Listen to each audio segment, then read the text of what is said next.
Saan napunta ang pera ni Juan?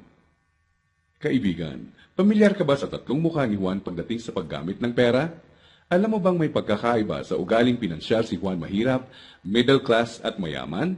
Sobrang simple lang ng mga pagkakaibang ito. Magtataka ka kung hindi lahat ng tao pamilyar dito. Mga simpleng diskarteng dahilan kung bakit ang mahirap lalong humihirap, ang middle class stressed out at walang oras, at ang mayaman lalong yumayaman.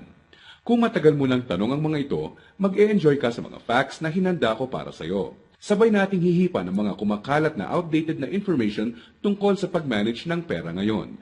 At as a bonus, titignan din natin kung may pag-asa pa ba sa panahon ngayon ang simpleng Juan na umasenso at yumaman.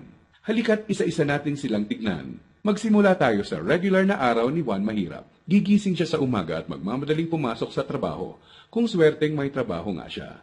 Madalas, contractual. Minimum wage. Minsan, less than minimum pa. Masipag at matyaga naman siya. Pagtitiisa ng traffic at ang sumpong ng boss na masungit. At pagkatapos magbanat ng buto buong araw, uuwi ng pagod. Magpapahinga para ulitin lahat ito kinabukasan. Gagawin niya ito ng araw-araw para sa kapos-saktong sweldo. Tama ka, di na ito bagong istorya. Ano nga ba ang diskarte ni Juan Mahirap pagdating sa pera? Bago ang pag-iipon para sa pangkabuhayan, madalas nauuna ang Jollibee dito, sini doon, at ang silent killer ng bulsa. Bili ng kung ano-ano, kung saan-saan, kahit di kailangan.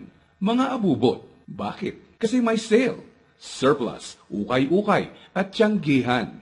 Minsan lang at mura lang naman. Ang kadalasang mga dahilan, bibili kahit di naman kailangan.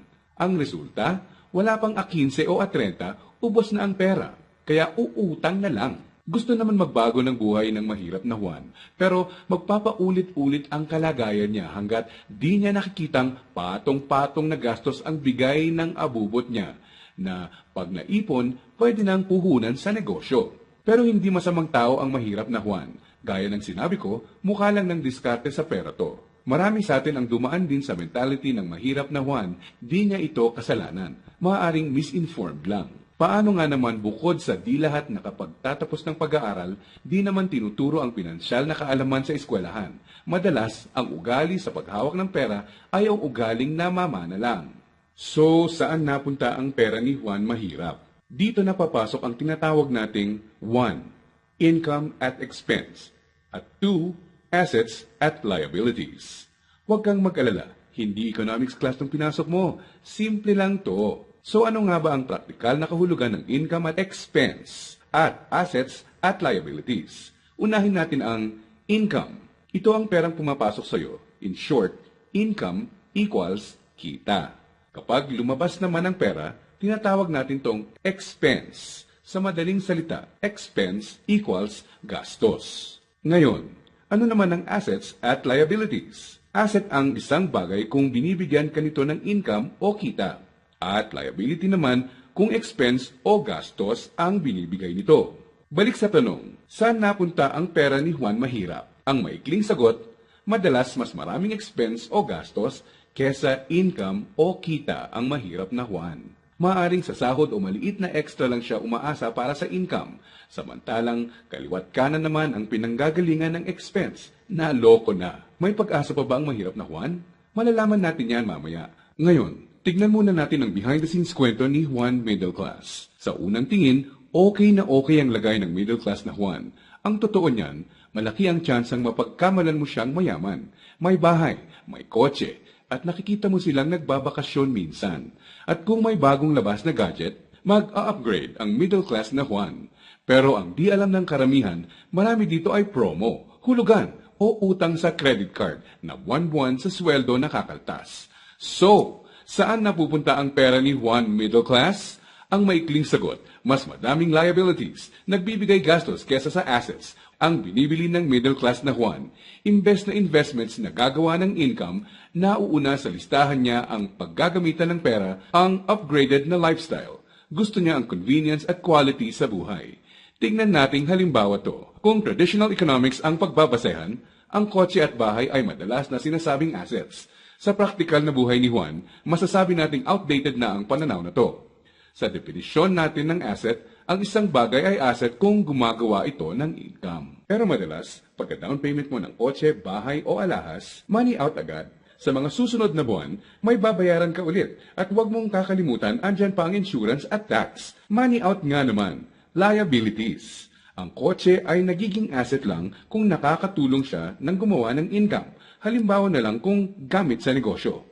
Ang bahay ay pwedeng maging asset kung paparentahan mo ito. Lalagyan ng mga produkto sa negosyo or storage. O di kaya'y kung nagba-buy and sell ka ng bahay at mabibenta mo to ng mas mahal. So bakit walang oras at stressed out si Middle Class 1? Para mabayaran ang mga liabilities, kailangang mag-overtime, kumuha ng mas maraming trabaho at maghangad na ma-promote ng middle class na Juan kung siya ay empleyado.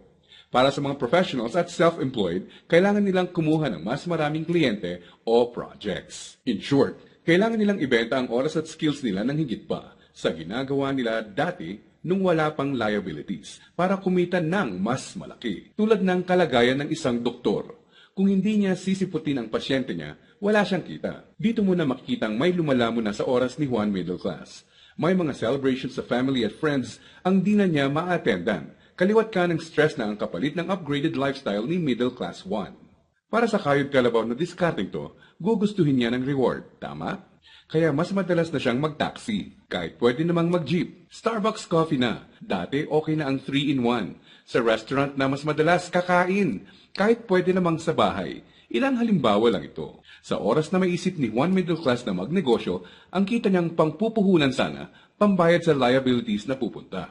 Kung tatanungin mo siya kung anong gusto niyang baguhin, madalas sasabihin niyang ibalik sa kanya ang oras niya. Mabait si Juan Middle Class. Gusto niya ng maganda at komportableng buhay para sa pamilya niya. Magaling din siya sa trabaho o sa propesyon niya. Sa kasamaang palad, pagdating sa pinansyal na mindset, may outdated advice at information siyang dala. Ang dating akala niyang assets ay liabilities na pala. May pag-asa pa ba si Juan Middle Class? Malalaman natin yan ilang sandali lang. Ngayon, tignan muna natin ang sikreto ni Juan Mayaman. Alam mo ba na madaming Juan Mayaman ang mga self-made? Ibig sabihin, bunga mismo ng sariling pagod, sakripisyo at tiyaga ang tinatamasa nilang tagumpay. Simple lang kung susumahin mo ang lifestyle niya, may time and financial freedom. Maluwag ang buhay kung may kailangan. Choice sila kung ano ang sasakyan nila, saan sila titira, sino ang makakasama at makakatrabaho nila, kailan at saan sila magbabakasyon, at iba pa.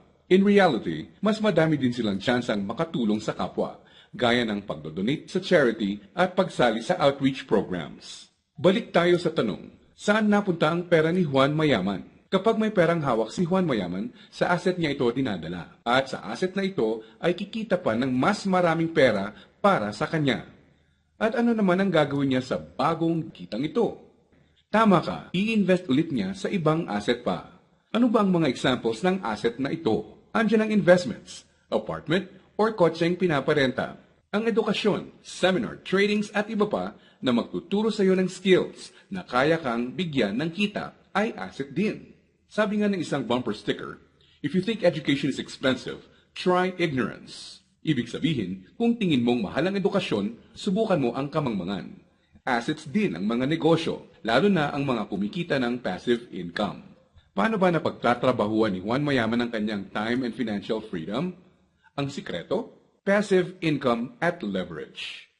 Sa practical na ibig sabihin, ang passive income ay income na pumapasok kahit tapos na ang malaking parte ng trabaho mo dito. Konting oras na lang ang kailangan ni Juan Mayaman para i-maintain ang asset niya. Kahit natutulog siya, pumapasok pa rin ang kita. Hiramin naman natin kay Robert Kiyosaki ang ibig sabihin ng leverage. True leverage is the ability to do more and more with less and less. Ibig sabihin, ang tunay na leverage ay ang kakayanan na gumawa ng mas maraming gamit ang mas kaunti. Para mas madali nating maintindihan, gamitin nating halimbawa kung paano nagsimula ang isa sa mga pinakamalaking drugstore sa bansa. Marami ang nasira noong World War II. Pagkatapos nito, kinailangan mag-rebuild ng mga tao. Dito na papasok si Mariano K. Napansin niya ang mga demand sa isang uri ng antibiotic na tinatawag na sulfa drugs. Paano niya nalaman? Ginamit niya bilang leverage ang natutunan niya bilang empleyado sa isang drugstore bago pumutok ang World War II. Nung mga panahon noon na nagsisimula ulit ang lahat at kahit naman ngayon, ang taong may enough information kesa sa iba ay nakakalamang. Gamit ang 100 piso, bumili siya ng sulfathiazole tablets at kumita sa paglalako nito. Ginamit niya mga unang kita niya para bumili ulit ng mga tableta na ilalako. Hindi niya ginastos sa liabilities at abubot ang mga sumunod na kita. Nag-ipon siya at gumawa ng kariton. Ginamit niya ito para makabenta ng mas marami pa. Naging asset at nagbigay ng leverage sa kanya ang kariton. Taong 1945, nakaipon siya ng sapat na pera para ipatayo ang una niyang drugstore. Pinangalanan niya itong Mercury Drug. Ngayon, kahit natutulog si Mariano, may humigit kumulang 900 na branches na at 11,000 na empleyado ang mga nagtatrabaho para sa kanya. Leverage. Dahil dito, pumapasok pa rin ang passive income sa kanya. Pwede mong gawin ang ginawa niya. Gamitin mo ang pera mo sa pagsisimula ng pagkakakitaan. Andyan lang sa tabi-tabi ang mga negosyong kayang magbigay ng passive income at leverage sa iyo.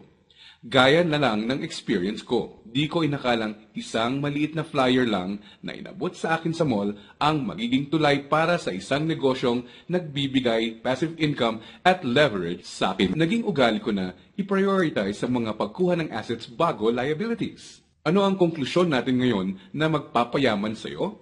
Intindihin mo to, hindi lang ang pagkakaroon ng pera ang nagpapayaman sa tao. Para hindi ka matulad sa 70% ng lotto winners na lalong nagiging mahirap dahil sa maling diskarte sa pera. Dapat, alam mo kung paano at saan gagamitin ang pera pag nagkaroon ka nito. Dahil sa internet, mas madali nang maghanap ng negosyong simulan sa maliit na capital at pwedeng palaguin para bigyan ka ng passive income at leverage. Ang importante, kailangan mo silang hanapin. Kailangan mong maging open para tumingin-tingin at kumuha ng idea. At pag nakakita ka, pag-aralan at i-research mo to. Nandyan lang sila. Kailangan mo lang bigyan ng chance ang sarili mo na maging in the know. Ibig sabihin, kapag andyan na ang pagkakataon sa harap mo, alam mong di mo dapat palagpasin to. At sa pagkakakitaang papasukin mo, ipunin mo lang ang income mo. Gamitin mo to para palaguin pa ang assets mo hanggang ang kita ng assets at negosyo mo kahit di mo na directly pinatatakbo ay nagbabayad ng bakasyon, gadgets, kotse at bahay ng pamilya mo. Gaya ng mga self-made na Juan Mayaman, kaya mo itong simulan. So, si Juan Mahirap, unang binibili ay ang mga abubot. Si Juan Middle Class, unang binibili ay liabilities. At si Juan Mayaman naman, unang binibili ay assets.